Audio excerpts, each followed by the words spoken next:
पाकिस्तान तहरीक इंसाफ से वाबस्ता रहा, उसका मेंबर बना, 3 दफ़ा निकाला गया हूँ, 34 दफ़ा निकाले जाने की मुझ में सख्त नहीं है। लेकिन आज जो ऐवान में हुआ, कुछ बातें आपके गुज़गुज़ार करना चाहता हूँ, कुछ अपने दोस्तों को गुज़गुज़ार करना चाहता हूँ। आईनी तरमीम आ रही है, 48 शिकों पे जो है तरमीमात प्रपोज्ड हैं। बजाय इसके कि हम एकेडमिक बातें करते, हम उन शिकों पे कोई गुफ्तगू करते, आगाही देते ऐवान को, अवाम को। हमने ये जो माहौल आज देखा, ये दुश्मन तराजियाँ, ये इल्ज़ाम, ये ज़बान आसफा बीबी बैठी हुई थी और उसकी माँ के शहादत का जिस अंदाज में जिक्र हुआ, मुझे अफसोस हुआ। वो बेचारी बेटी ये क्या सोचती होगी, माँ मर भी गई, जितना ज़ुल्म हुआ, उसके बाद आज ऐवान में भी हम उसको सियासी स्लोगनियर के तौर पे इस्तेमाल कर रहे हैं। फिर जुल्फ़कार अली भुट्टो शहीद के लिए किरादाद आई।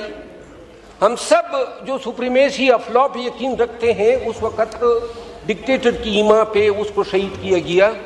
ये रिजोल्यूशन तकाजा था कि पूरी ऐवान यूनानिमसली पास कर थी। हमने हाँ या ना में हुआ, लेकिन यूनानिमिटी नहीं आई। फिर असद कैसर साहब ने बातें की। अब यहाँ जो लोग बैठे हैं, मैं भी उनमें शामिल था। यहाँ दहशतगर्दी की जंग की बातें हो रही है। ये पूरे ऐवान के तमाम लोग मिलके भी इस दहशतगर्दी की जंग में इतनी कुर्बानी नहीं दे चुके हैं जितने मैं और मेरे खानदान ने दी है, जितनी लाशें मैंने उठाई हैं और जितनी कुर्बानियाँ जो है इस मुल्क के लिए सिर्फ पाकिस्तानी पैदा होने का ये वजह थी कि ज़िंदगी जो है इस डब पे चल रही है कि पता ही नहीं चलता है कि खुशी क्या होती है। असद कैसर साहब ने जो तकरीर की, आपको एहसास होना चाहिए कि असद कैसर साहब, अब हमारा लीडर जेल में है इमरान खान। हम सबको अच्छी तरह इल्म है कि गलत है, नारवा है, ज़्यादती है, कोई इसमें मुबालगा नहीं है। लेकिन ये भी हकीकत है कि हमने ऐवान के अंदर, काश हम इस तरह ऐवान को रखते, जब राजा साहब तकरीर कर रहे थे और जिस तरीके से उसको आवाज़ें उस पर कसी जा रही थी, वज़ीर आज़म रहे हैं, स्पीकर ऑफ द हाउस रहे हैं, मेरा ख्याल नहीं है कि ऐसे रिस्पेक्टेबल पर्सन ऐसे रवैयों के हकदार हैं। लेकिन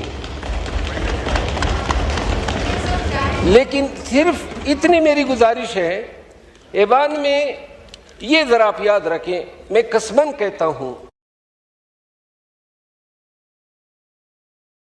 प्रेसिडेंट आसिफ अली जरदारी ने काटी है, तो लिहाजा उसको चोर चोर के नारे कहने से क्या हासिल होगा।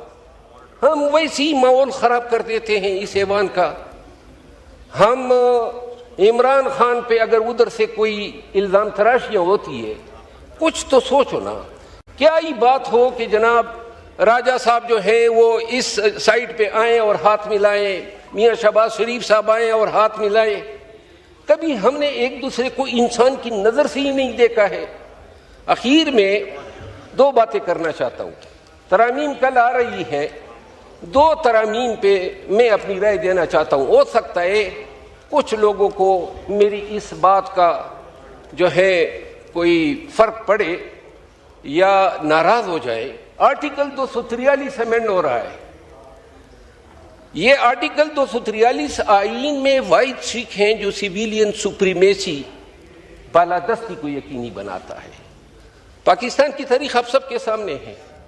बार बार फौज आई, मार्शल लॉ लगाया, डिक्टेटरशिप रही, डायरेक्टली इनडायरेक्टली हुकूमतों में हमेशा ये इन्वॉल्व रही। आर्टिकल 243 में चीफ ऑफ जॉइंट स्टाफ का ओहदा ख़त्म कर रहे हैं, चीफ ऑफ डिफेंस का ओहदा बना रहे हैं और कोऑर्डिनेशन के नाम पे तमाम naval chief, air force chief, army chief के इख्तियार का तकर्रुर एक शख्स को दे रहे हैं, वज़ीर आज़म से ले रहे हैं, यानी इस ऐवान से या इस हुकूमत से ले रहे हैं। क्या जो हमारे आर्मी चीफ है ताकत में कोई कमी तो नहीं है, इख्तियारात में कोई कमी तो नहीं है। क्यों हम अपने ये इख्तियार जो है,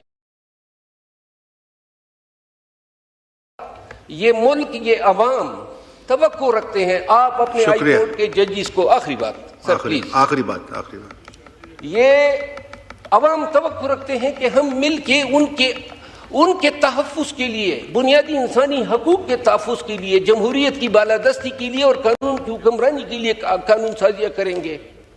आए दिन वो तकरीर मुकम्मल ही नहीं होती हैं जिसमें आपने फ़ौज के, हमने फ़ौज के तारीफ़ें नहीं करनी है।